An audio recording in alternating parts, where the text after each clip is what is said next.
By social housing, do you mean Kainga Ora? No, not Kainga Ora. So they're quite different. Wealth HQ, empowering you to take charge of your financial life. Hadley Nightingale is back. He is the founder of New Zealand Property Buyers, an agency with buyers in mind. The company was founded on the basis that there's a severe lack of representation in the real estate market for the buyers. Every week, Hadley sees people who have limited experience of the process going up against career professionals who know how to get the best for their vendors. Hadley, by social housing, do you mean Kainga Ora? Hey, Banya, thanks for having me. Not Kainga Ora. So they're quite different. In terms of the social housing that we work with community housing providers. So a lot of iwi-based providers do what are the people that we work with most. KO is a completely separate sort of entity that we don't go near. We stick to the likes of Salvation Army, Ngāti Pro, TTOH, housing providers like that. So why would someone typically look for a social housing contract? Well, previously it was because that's where the interest deductibility was with when we were under the Labor government, and then that's obviously been reversed or on the way out. But the other things with it too is that we've got guaranteed rent, we've got 52 weeks of the year occupancy, and then we've got the options to roll over those tenancies, provided the houses are up to spec and that the provider wants to carry them on. And then so some of them were at 1 year contracts, others of them we have 3, and then we have our 12-month rent reviews as we go through them. One of the biggest fears for people when they talk about social housing contracts is that they're going to get the house trashed. How does that work with a social housing contract? To date, we haven't had one. So how long's it been now? Probably 2 years that we've had social housing tenants in there. We've had no issues with that.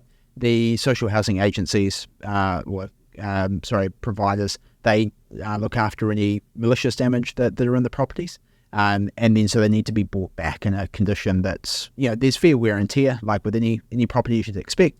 But if there's malicious damage there, that's covered by the providers. Can you clarify that a little bit more? So where do you draw the line? What is it that the social housing providers are actually responsible for versus what the investor is responsible for? Yeah, so generally speaking, like something of like a capital nature. So like we've just had a request come up today for a sink that's been blocked, and normally you think, oh, that's a tenant problem. But the problem with that is that there's galvanized pipe that comes out of the sink. So we've got to get a plumber in, and that's going to be a landlord expense to replace the old galvanized pipe that's had fat build up over those years. So anything from a capital nature generally tends to be on the landlord, and anything that's like a kid kicks a soccer ball through a window, then that falls back onto the agency to fix themselves, or anything that's damaged falls back onto the provider to fix. And naturally, like with any contractual agreement that you have, there's a little bit of back and forward on some things that they think we should fix, and we say that, well, no, actually that's something you guys could. So there's negotiation and everything. So could you tell me more about the different type of contracts that you might get? Because I've seen you do Salvation Army. Yep. Another one that I've seen is there was like people with autism. What other contracts are there for social housing? Yeah, so we do transitional housing, emergency housing. There's disability that we also do as well for people as well. So it depends on what the need is in the area. And then housing and urban development and WINS, work and income, also just dictate what their local demand is for that particular area, whether they've got supply, whether they've got the budget to bring additional housing on. In terms of overarching from a contractual perspective, they're much the same. They range from like 1 to 3 years in terms of length. Some providers just want every 12 months. Others want 3 years for a bit more long-term stability. But yeah, it's provider to provider dependent. And then the other thing with them too is they don't fall under the Residential Tenancy Act because they're subletting or Section 5 of the 5S, I think it is, of the Residential Tenancy Act says that if you're subletting to a emergency or social housing provider, that you don't fall under the RTA. So if you have to look at the risk difference between the social housing contract versus a residential tenancy contract, Yeah. where are the risks? I suppose the thing now is that with our insurance, we can be fully covered with a social housing provider. We don't have to go down the track of commercial insurance, which costs a fortune. So we can do that now with an insurance company under a policy. So the risk on that side of things is minimal. I suppose the greater risk that you have when you are renting the property to the open market is that, is the property going to fall into arrears? If it falls into arrears, we're going to issue the 14-day notice. Then when they get to 21 days, then we go to tribunal. Then we've got to go to mediation. You just don't have that with a social housing provider. It's like, right, here's the rent. It's fixed for the 12 months. You know that you're going to get paid every week. If they don't have tenants in the property at anyone's time, you're still getting paid. So that's the benefit of it, is that longer term security. The downside to it though is that if market rent is higher, then obviously Ministry of Housing and Urban Development, their budgets throttle what we can increase rents by at the same time. So it does happen from time to time where we could probably get a little bit more, and this happened with the interest deductibility going out with a couple of blocks of units that we bought. We were getting like $20 a week less with going to social housing than what we would if we went to the open market. But the tax difference was like $18,000 a year between having no interest deductibility and then having deductibility with the housing provider. So when it comes to the tenants management, Yeah. how does it differ there? So in terms of tenant management, so the providers manage the tenant themselves, and then we manage the providers.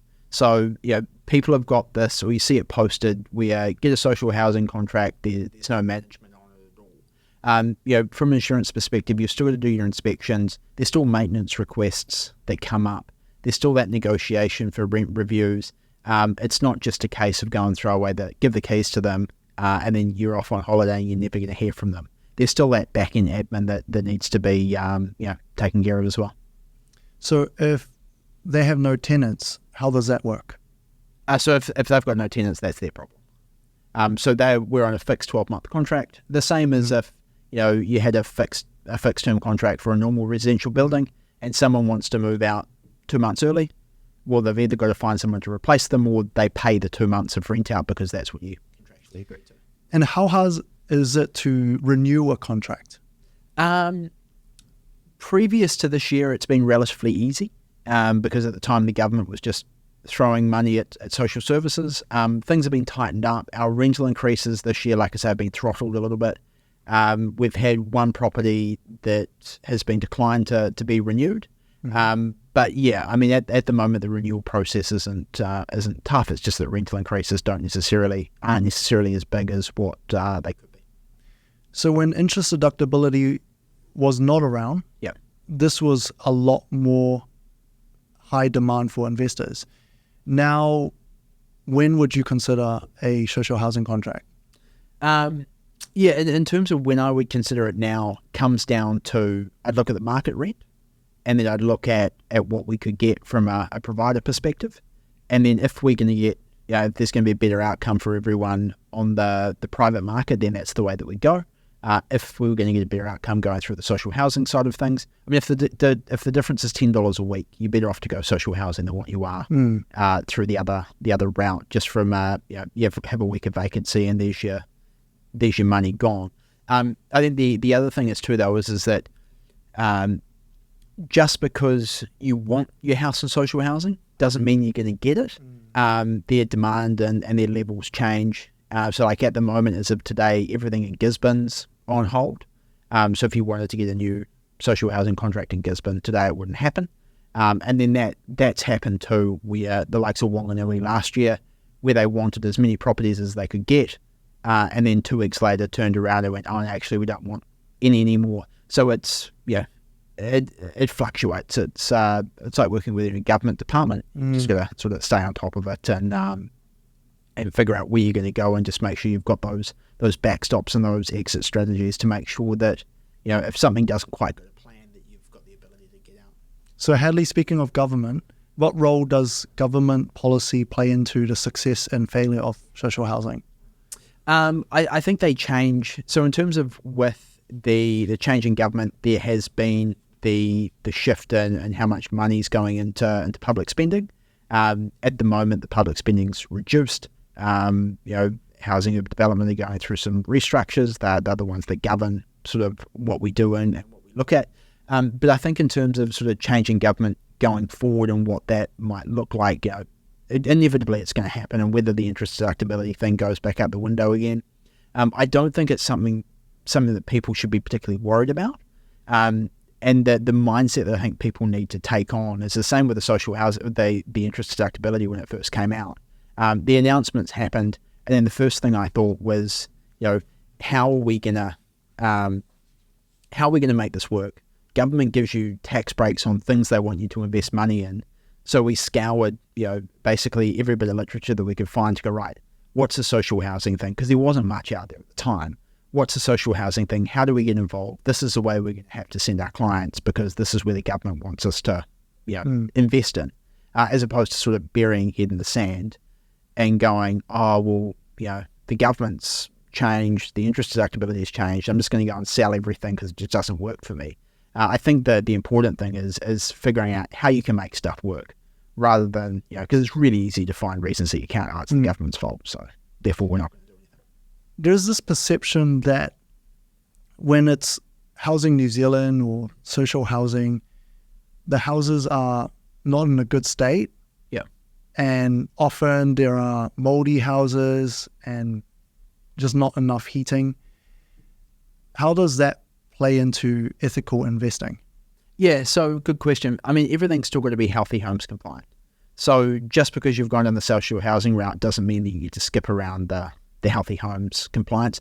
The other thing with the providers too is that they are phenomenally picky about condition of house, what they like. I mean, experience with your one when we were trying to get that in there, it's like, there was a wire that was an old TV cable that was hanging out from the spouting that no one could ever touch, but it was just unused. They're like, we're not going to start the rent until the TV cable's removed. So I wouldn't say ridiculous, but they're very, very picky around exactly the condition of the house they want. And the reason behind that too is so that when the lease is finished, there's no queries or questions around, was that you or was that us? If we give them a really nice, tidy, clean house, then when we go back in at the end of the lease, then we can go, right, this was condition when we bought it, when we bought it to you, this is condition now.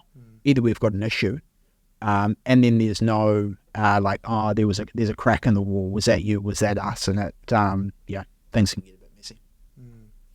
Are there emerging trends that you're seeing that would affect social housing in the near future?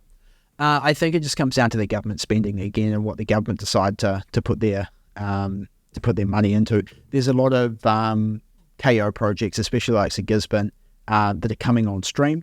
There's also too, the latest numbers that the government have put out is that they've got a lot of people out of emergency housing and into full-time housing.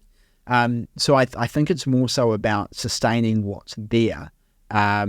The risk or the issue at the moment, like I say, for this week's Gisborne. But for the foreseeable future, there's nothing new that's coming into there. But then that could change in a period of time. Do you see any trouble, sort of, what's the risk of losing a social housing contract? You put it onto the private market.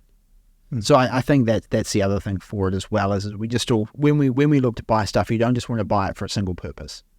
You always want to have what's my plan B, what's my plan C, to go, right, here are my exits. If social housing only lasts for the next 12 months and it gets me my interest deductibility for that long, then, and it's a good house in a reasonable location, then I'm going to have no problem to get that tenanted back out. It's not as though just because you've got a social housing house that all of a sudden the knife drops and no one's ever going to rent it from you again. It's just about finding out what that market rate is and what you're going to rent it for moving forward. So Hadley, should investor prioritize social housing or residential tenancies? Good question. I think it comes down to, what's the market rent doing in the area? Can you get social housing for it? and then weighing up the difference. And it's a personal choice, and it's your own investment choice at the end of the day as to what's going to be best for you. So I'd be throwing a blanket over everything and saying one or the other. The political answer is it depends. Location, strategy, and what you're looking to do. And how can someone outsource this? How can someone outsource this? Come and see me, and come and talk to us. I'm more than happy to walk anyone just through that part of the process, as to how that works, and go through the fact finding. If you guys have found value in this episode, please smash the like button and share it with one friend who will also find good value from this. And if you guys want to learn more about property and finance, definitely hit that subscribe button, and I'll see you guys again. Yeah, we work hard, but we play harder. Oh yeah, now it's payday, no one can bother. Funk your rhythm, gonna save the day. Oh yeah, sit on the fun, throw your worries away.